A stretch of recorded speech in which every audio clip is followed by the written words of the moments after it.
And we are back on Earth Wisdom Radio. Now about our fabulous guest tonight. We will be speaking with Tolec, a contactee and human representative for the Andromeda Council. In this interview, Tolec will share what he knows about the great transformation of our human species happening at the tail end of 2012 and into 2013. We'll learn about our molecular and cellular transformation into fourth-dimensional human beings, what that means, why it's happening, and what that will literally look like.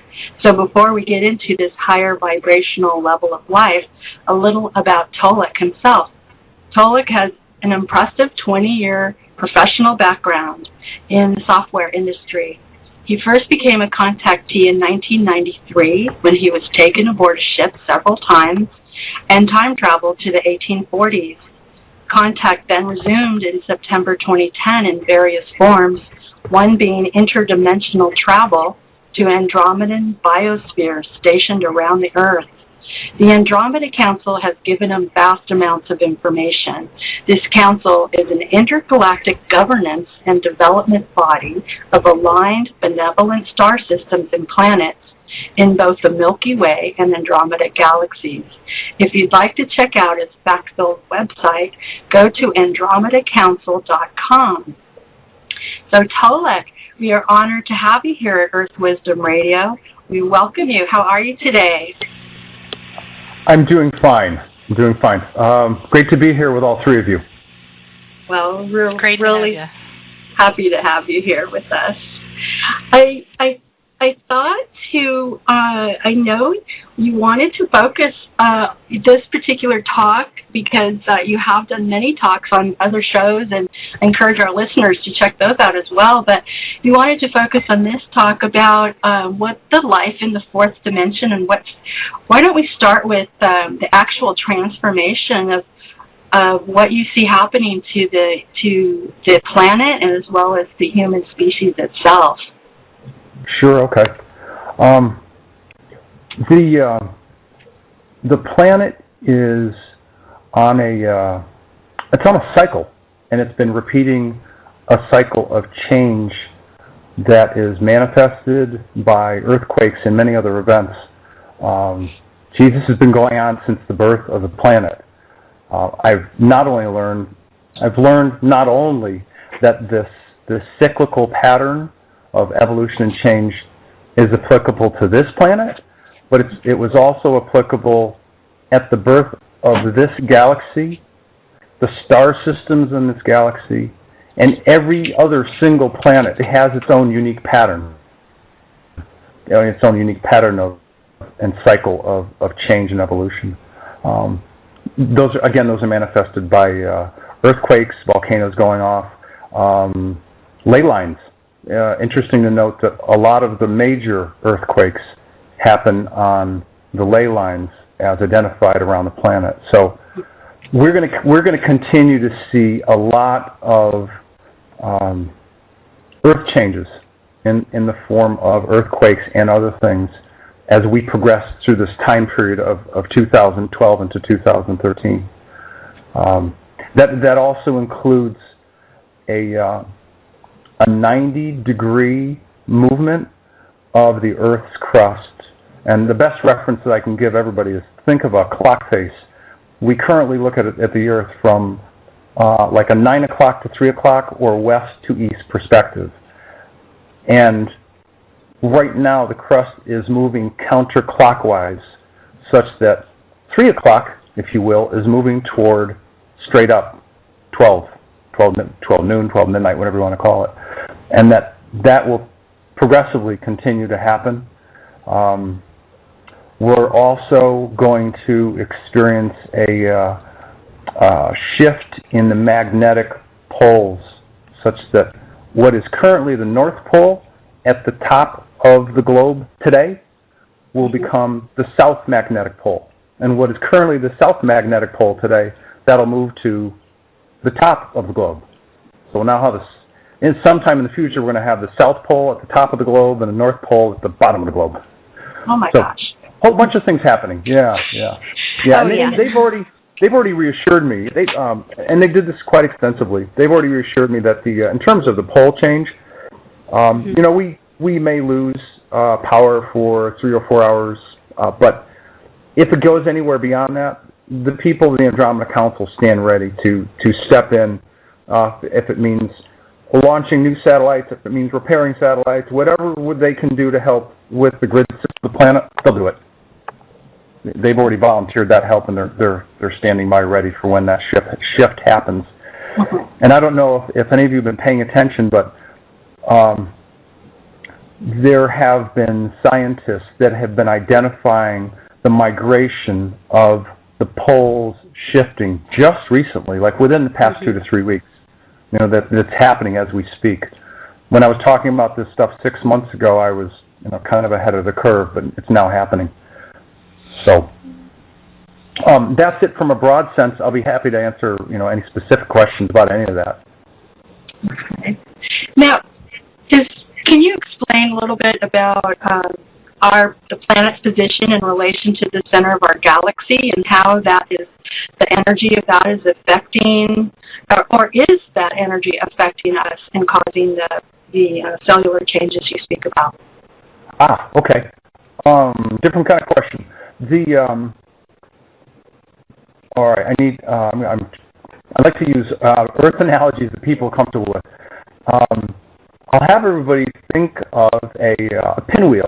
You know, as kids, we have pinwheels, and you blow on them, and they spin.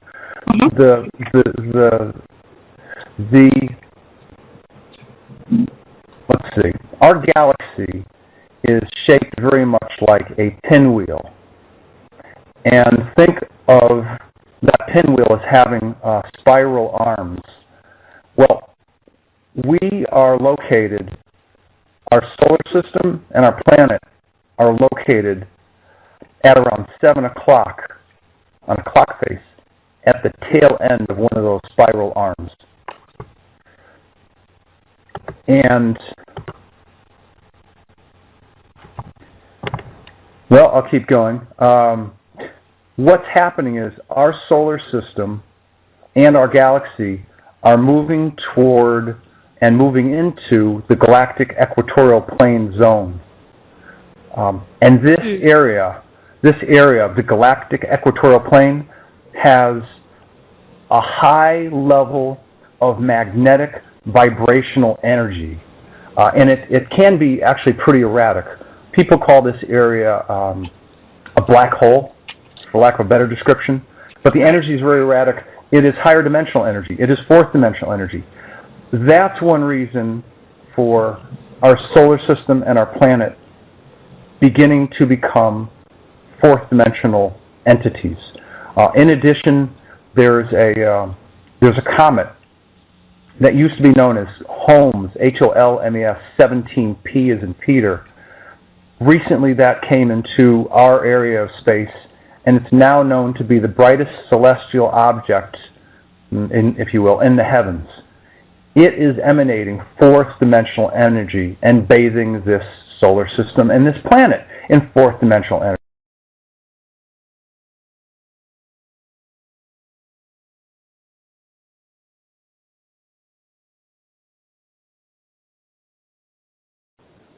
Hey, there we go.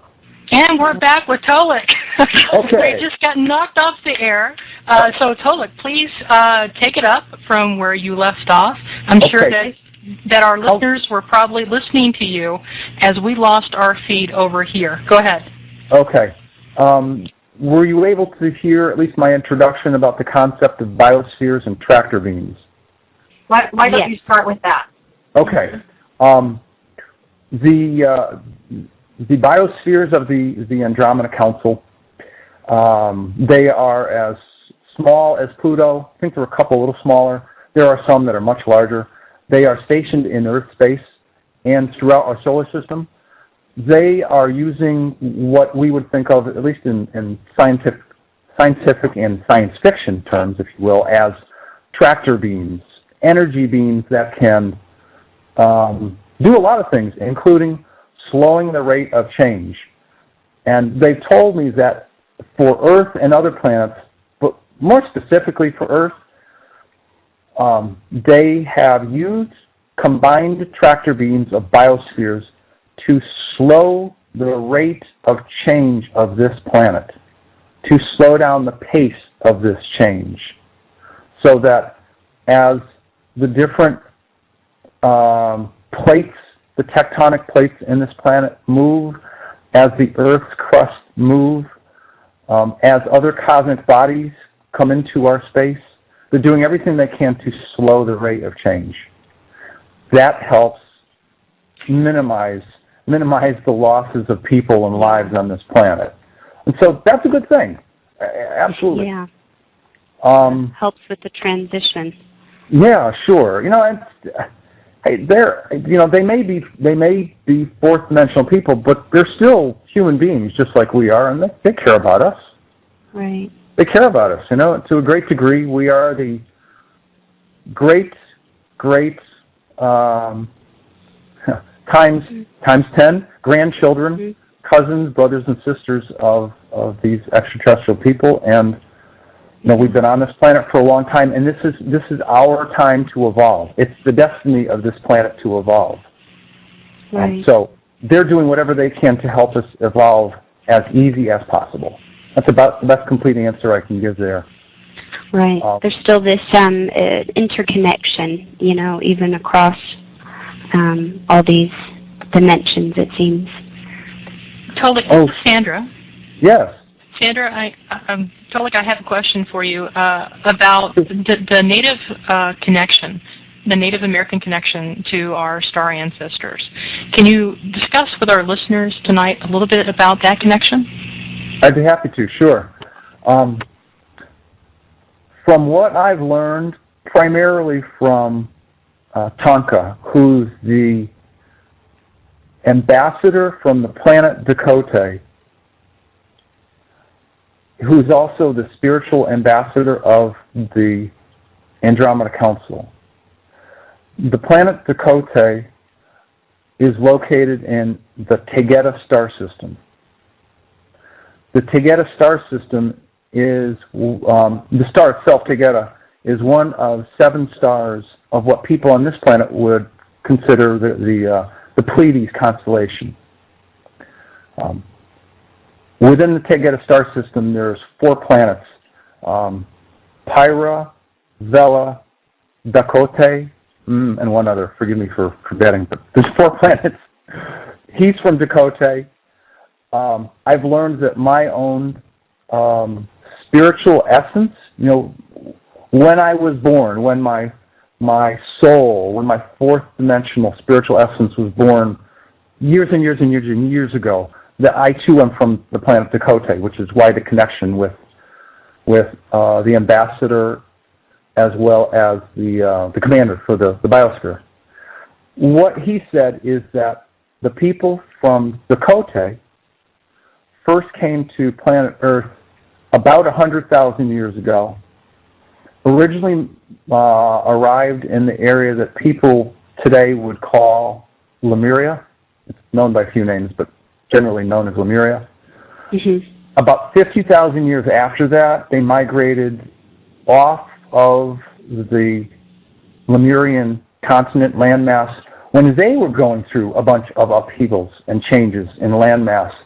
And they went to what's now known today as Japan. They went to the China coast. They went to Southeast Asia. And they also went in the other direction to the northwest coast of what we in the U.S. call the U.S., or North America, or as the natives call Turtle Island.